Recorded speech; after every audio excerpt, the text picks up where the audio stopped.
Olá, esse vídeo é uma produção dos alunos Atani, Edson e Wellington, da disciplina Fundamentos de Arquitetura de Computadores, do segundo semestre de 2014, do curso de Engenharia de Software da Universidade de Brasília, Campus Gama.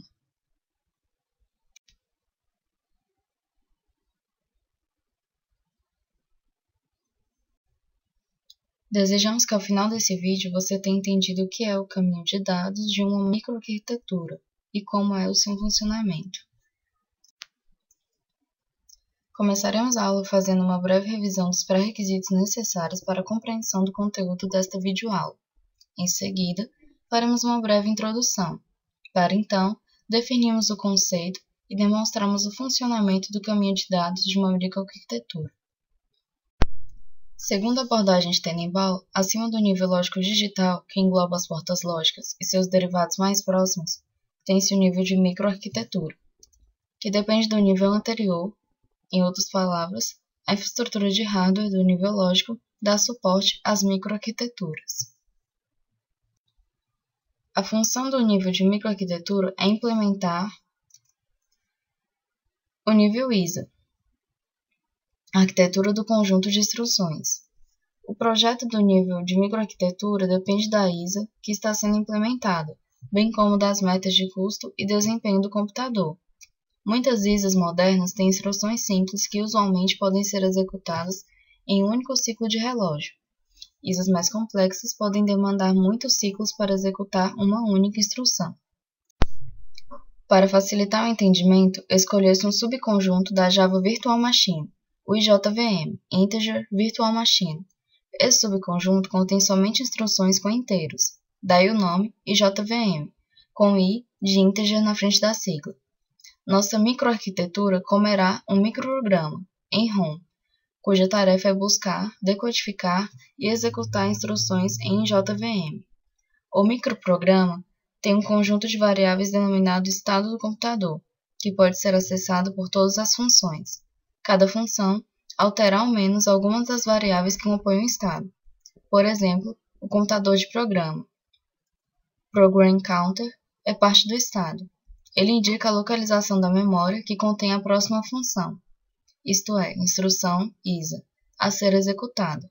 Durante a execução de cada instrução, o PC é incrementado para indicar a próxima instrução a ser executada.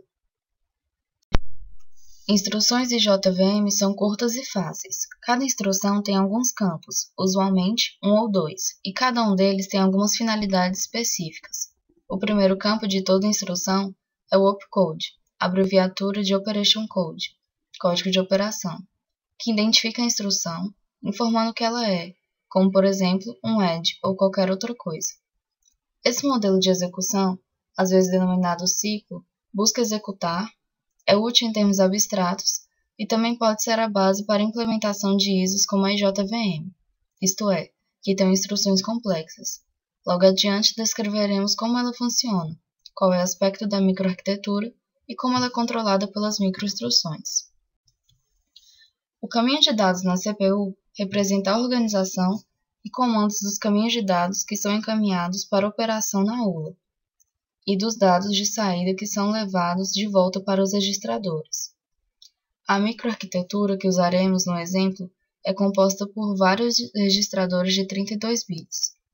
Possui nomes simbólicos como PC, SP e MDR, que dizem respeito a características e função de cada registrador. Podemos perceber nesse esquema que a ULA tem duas entradas para dados, e na sua saída, um deslocador, por onde o resultado da operação é encaminhado para o barramento C, e assim distribuídos nos demais registradores. A entrada da direita da ULA recebe o valor que se encontra no barramento B, ligado a 8 registradores.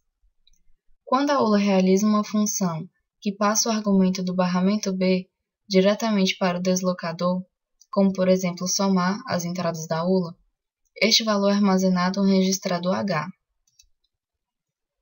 que também pode ser chamado de registrador de retenção.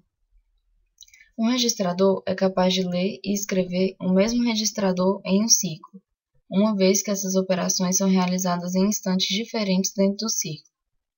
Ao final de uma operação, o dado que sai da ULA percorre o barramento C e passa para um ou mais dos registradores.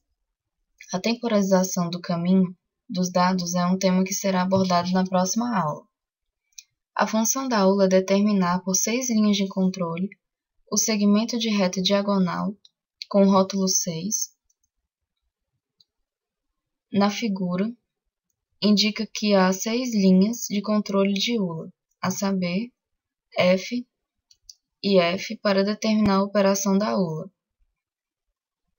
a NA e a NB para habilitar as entradas individualmente, e NVA para inverter a entrada à esquerda, e NC para forçar um vai 1 para o bit de ordem baixa, efetivamente adicionando 1 ao resultado. Contudo, a combinação desses 6 sinais de controle nem sempre fazem algo de útil. A tabela a seguir mostra algumas das mais interessantes combinações. Algumas das combinações mais interessantes são mostradas na tabela. Nem todas essas funções são necessárias para a JVM, mas para a JVM completa, muitas delas viriam a calhar. Em muitos casos, há várias possibilidades de conseguir o mesmo resultado. Nessa tabela, mais significa o mais aritmético e menos significa o menos aritmético. Assim, por exemplo, menos A significa o complemento de 2 de A. Nossa principal referência para este vídeo foi o livro do Tenenbaum, Organização Estruturada de Computadores. E esta foi nossa videoaula. Obrigada!